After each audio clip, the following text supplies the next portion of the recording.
moom lay neex mu ma ko et puis ñu encadré ko donc ci loolu daal lañ ko léegi li ci am solo mooy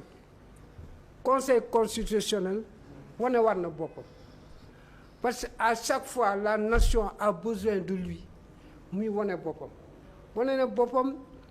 bi ñu fi président Macky Sall bëggee teg loo xam ne teguwul ci Sénégal bëgg a reporter élection yi wane war na boppam aussi ci bi le régime en place bëggee instituer bëggee nu mu tudd loi d'amnistie bi mu ne moom da koy interpréter ko mu xamal ko ne yow interpréter wu modifié wul da nga modifié donc c'est anticonstitutionnel fii tamit mu wane ça veut dire que ñun dañu war a sant yàlla lu tax ñu sant yàlla mooy on a un régime en place qui prend des actes yoo xam ne conseil constitutionnel bi da koy won ne du noonu parce que régime aussi pouvoir aussi il faut nga am un contre-pouvoir te loolu day gën a renforcer nos institutions da leen di gën a consolider parce que un état de droit aussi dafay am balance luy contre waxuñu nga contre-pouvoir mais nga nekk un contre-pouvoir bu ñu tegee loo xam ne teguwul ci yoon nga xamal ne lii nekkuñu ci yoon ñu xoolaat ko wala ñu dindi ko donc yooyu daal encore une fois chapeau au conseil constitutionnel qui vient de montrer aussi que l'indépendance de la justice ne se décrète pas elle s'assume comme une démarche volontaire te loolu dafa am solo léegi nag nañuy bàyyi xel wax ji bari na de am na sax ñoo xam ne ils sont au pouvoir boo xam ne il y a des juges corrompus ak yooyu mais man jàpp naa ne depuis quelque temps on est en train d'amorcer une réconciliation avec le peuple la justice est en train d'amorcer une réconciliation avec le peuple réconciliation mooy lan day seet li nga xam ne mooy intérêt Sénégal mu taxaw ci day xool aussi li nga xam ne mooy intérêt institution yi mu taxaw ci parce que bu dul loolu rek day indi ay jiixi jaaxa te ku nekk dafa am pouvoir nañ jox ku nekk pouvoir bi nga am ñu jox ko cër bu ñu ko defee noonu rek Sénégal dina mën a jëm kanam. d'accord di fàttali ni ci les 136 kii bi dispositions yi 4 yi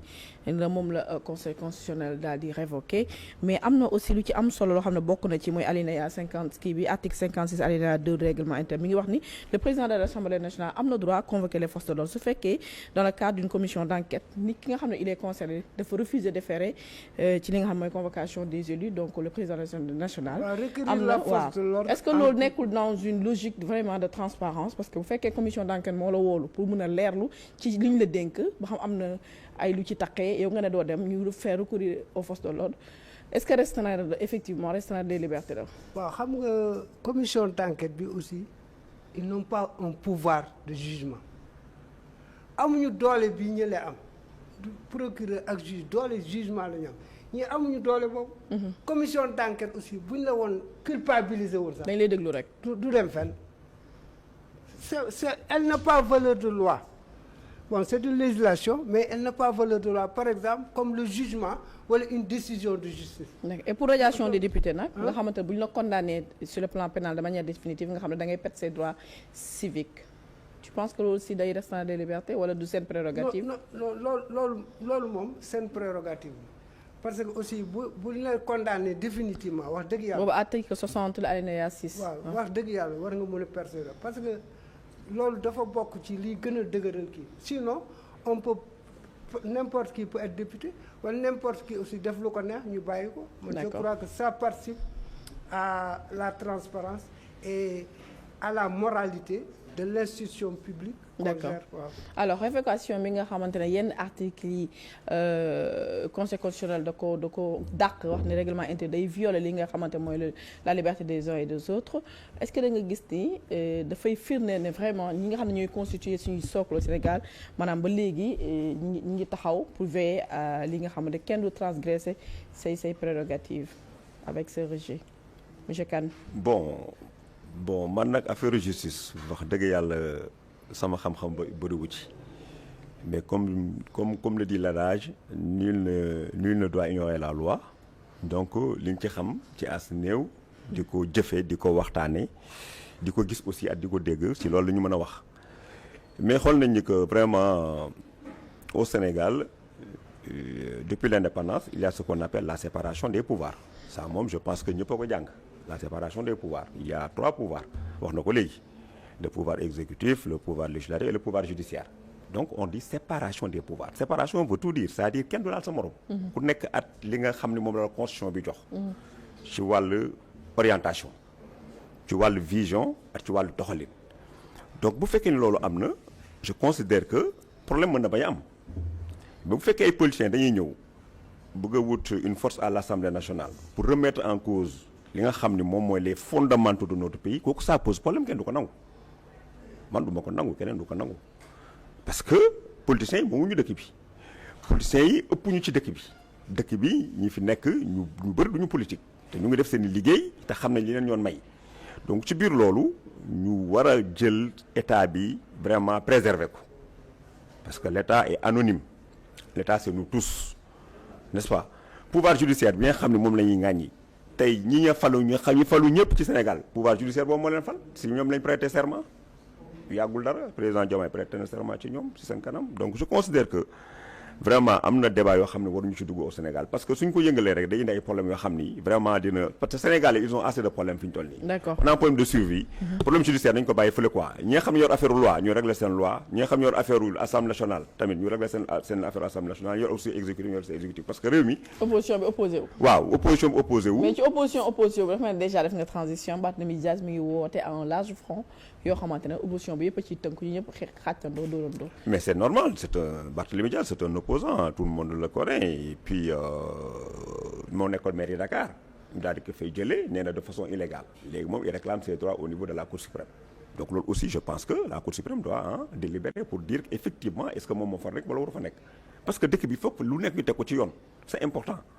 Politiciens yi comme ni la wax moomuñu dëkk bi ëpp ñu fi mais ku ci nekk bu ñu la joxee cër fal la lañ la falee loolu da nga ko war a def parce que avant ñu lay fal da nga am programme jaay ko Sénégalais yi daan na su ma faloo lii laay def mais nga falu def leneen mais ça pose problème moo tax ñun duñ ko nangu moo tax je ci cas boobu man syndicaliste la li ñuy wax mooy li nga xam ne mooy plaidoyer yi nga xam mooy revendication yi nga xam ne accords yi xam ne dañu ko signé depuis très longtemps avec les gouvernements nañ ko jéem a jël ñu xool ñu koy appliquer waaw loolu c'est important aussi ñu dugg ci réforme bi voilà ñu war a def ci école yi alors doyen ñu tëjee foofu na muy mbiru Barthélémy Dias est-ce que xalaat nga ne il peut incarner un leadership dans l'opposition. waaw xam nga Barthélémy Dias moom mi ngi wane ay ambition mais dans un passé récent dafa bari ay revers yu fi am parce que am na fi sàmm sa kàddu